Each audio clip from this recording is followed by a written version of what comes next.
بسم الله الرحمن الرحیم و بعد السلام علیکم و رحمت الله و برکاته.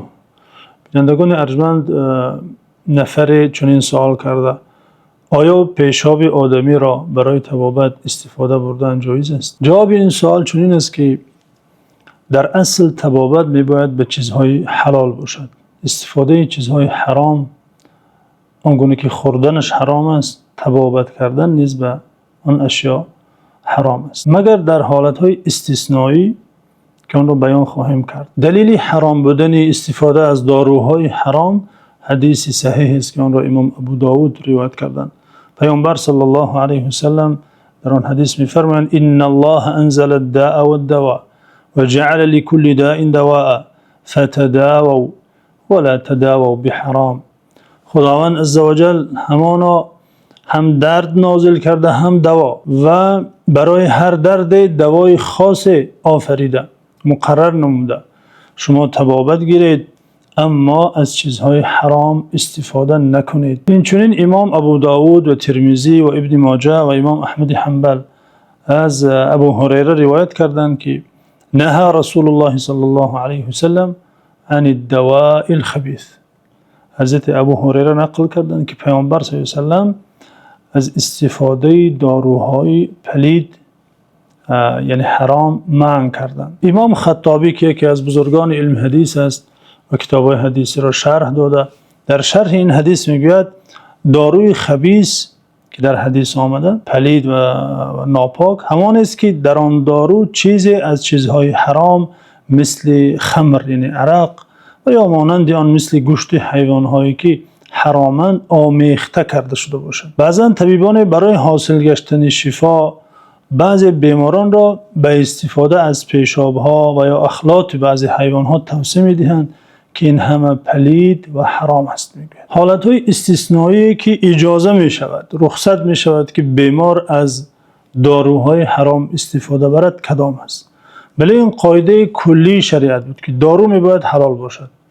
آنگونه که خوردنی ها نوشیدنی هاست، دارو نیز میباید از چیزهای کاملا حلال باشد. این قاعده کلی شریعت است در حالتهای طبیعی. اما در حالتهای استثنایی اجازه می شود که شخص بیمار از داروهای حرام یا از چیزی که حرام است برای طبابت استفاده برد. در چنین حالت شریعت اسلامی به خاطر پیشگیری از تلف یافتن جان اجازه داده. اما گونه که شریعت اسلامی اجازه داده که شخص اگر در حالت گرفتار گردد که هیچ راه و علاجی ندارد و سخت تشنه ماند و بجز عرق چیز دیگر نباشد، به خاطر تلف نیافتن جانش به اندازه که جانش را حفظ کند رخصت دارد بنوشد. این چنین اگر بجز گوشت حرام یا گوشت خودمرده هیچ چیز دیگر وجود نداشته باشد و انسان که در آن حالت قرار گرفته به خطر هلاک دچار گردد، روبرو شود، در چنین حالت اضطراری یعنی ناعلاجی که هیچ راه دیگری نیست، انسان به خاطر حفظ جانش میتواند از چیز حرام تناول کند یا بنوشد. و حالت شخص بیمار نیز چنین است. اگر بیمار در حالتی باشد که هیچ داروی حلال او را مساعدت نکند، شفا نبخشد، و طبیب مسلمان صاحب تجربه گوید که بجز همین دوای حرام هیچ چیز دیگری تو را کمک کرده نمیتواند، اول اینکه طبیب در حالت ناعلاجی است، هیچ داروی حلال وجود ندارد. این یک. دیگر اینکه شخصی که طبابت میکند او را مصلحت میدهد طبیب مسلمان صاحب تجربه باشد.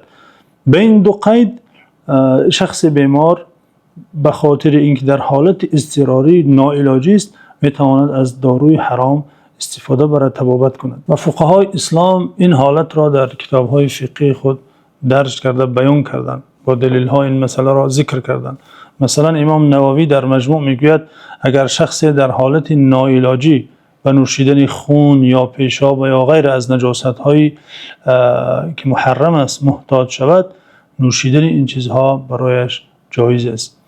در این حکم میان فقیهان خلافی نیست، هیچ فقیه مخالفت نکرده. امام نووی در ادامه میگوید همانا طبابت به چیزهای حرام، با داروهای حرام یا نوشیدنی های حرام تنها در صورت جایز است که داروی حلال که جایگزین شده میتواند وجود نداشته باشد. اما اگر داروی حلال یافت شود، استفاده از داروی حرام است. در این حکم نیز میان فقیهان خلافی نیست. یعنی حلال بودن، جایز بودن استفاده داروی حرام تنها به این شرط است که داروی حلال جایگزین نباشد. امام ابن عابدین نیز در رد المحتار میگوید: يجوز للعليل شرب البول والدم والميتة للتداوي إذا أخبره طبيب مسلم أن منه شفاؤه ولم يجد من المباح ما يقوم مقامه. یعنی برای شخص بیمار به مقصد طبابت نوشیدن پیشاب، خون و تناول نمودن گوشت خودمرده جایز است، به این شرط که به او طبیب مسلمان حاذق، طبیب با تجربه مسلمان استفاده این چیزها را توصیه داده باشد و داروهای مباح و حلال یافت نشود. یعنی همین دو شرط حتما قید می‌گردد: داروی جایگزینی حلال وجود نداشته باشد و شخصی که توصیه میکند طبیب مسلمانی صاحب تجربه باشد. این چنین امام عز بن عبدالسلام در قواعد کبرای خود، کتابی معروفی فقهی و مقاصدی، میگوید: جاز التداوی بالنجاسات اذا لم یجد طاهرا یقوم مقامها.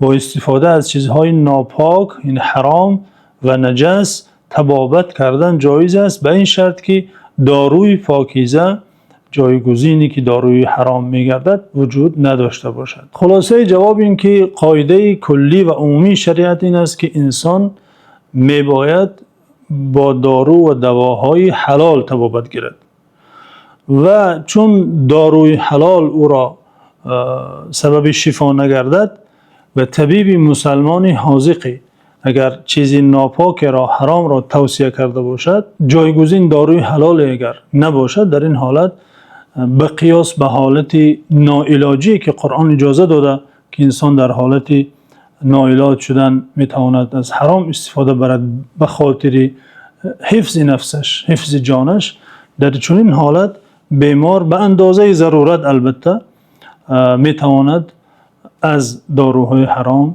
استفاده برد. در حفظ و امان خداوند باشید.